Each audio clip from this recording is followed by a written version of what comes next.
Agustus 1945 adalah hari yang sangat bersejarah bagi rakyat Indonesia.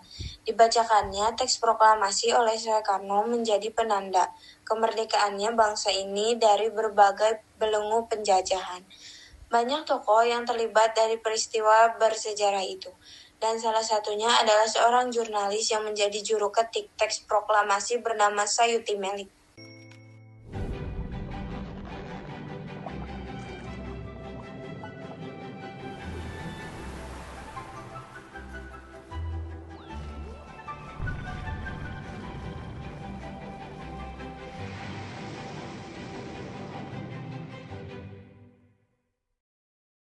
Muhammad Ibnu Sayuti atau yang lebih dikenal dengan nama Sayuti Melik lahir di Yogyakarta pada tanggal 25 November 1908.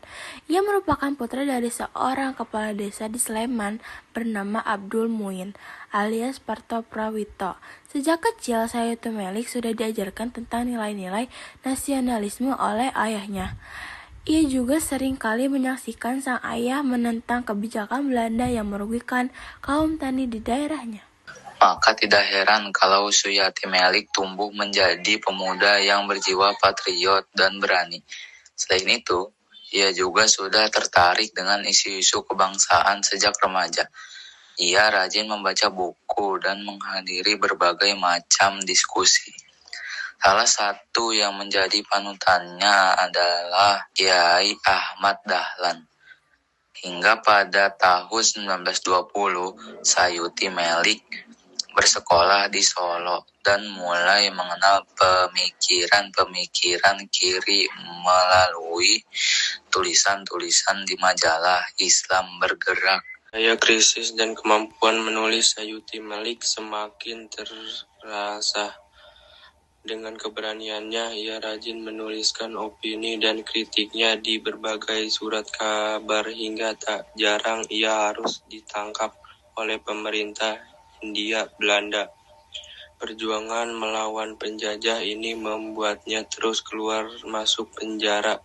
Pada tahun 1924, ia dikurung di penjara Ambarawa, Jawa Tengah.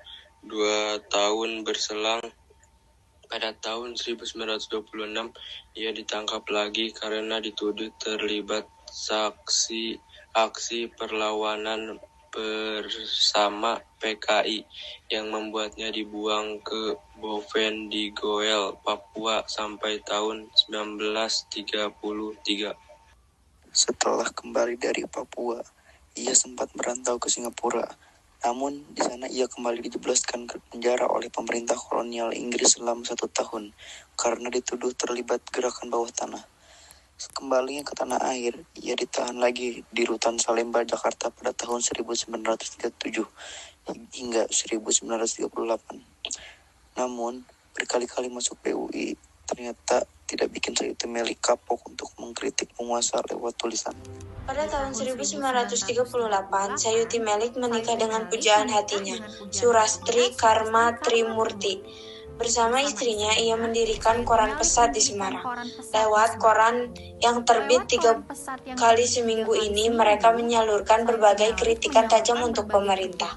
Meskipun harus keluar masuk penjara bersama, mereka tidak pernah gentar hingga akhirnya pada tahun 1942, Koran Pesat dibredel oleh Jepang. Selain aktif menulis, Sayuti Melik juga menjadi salah satu tokoh penting yang memperjuangkan kemerdekaan. Pada tanggal 7 Agustus 1945, ia menjadi salah satu anggota PPKI yang diketuai oleh I.R. Soekarno.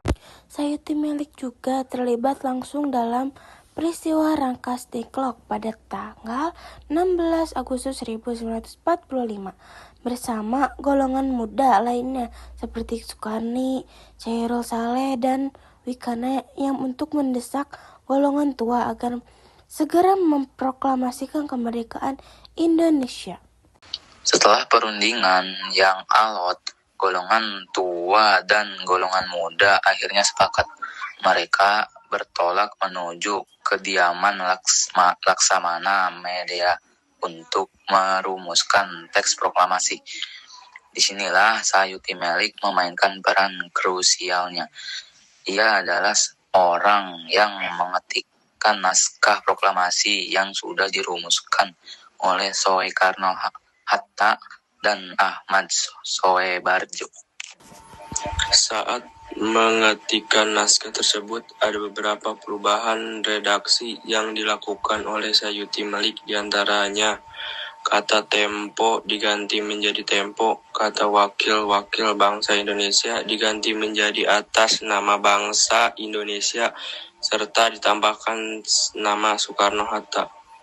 Kata di Jakarta 17.805 diganti menjadi D Jakarta hari 17 Boelan 8 tahun 05. Tangan Sayuti Melik, itulah naskah proklamasi yang otentik tercipta dan dibacakan oleh Soekarno di podium untuk menyatakan bahwa bangsa Indonesia telah merdeka.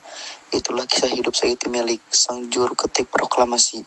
Meskipun hidupnya dipenuhi rintangan dan keluar masuk penjara, daya kritis dan keberaniannya untuk melawan melalui tulisan tidak pernah padam.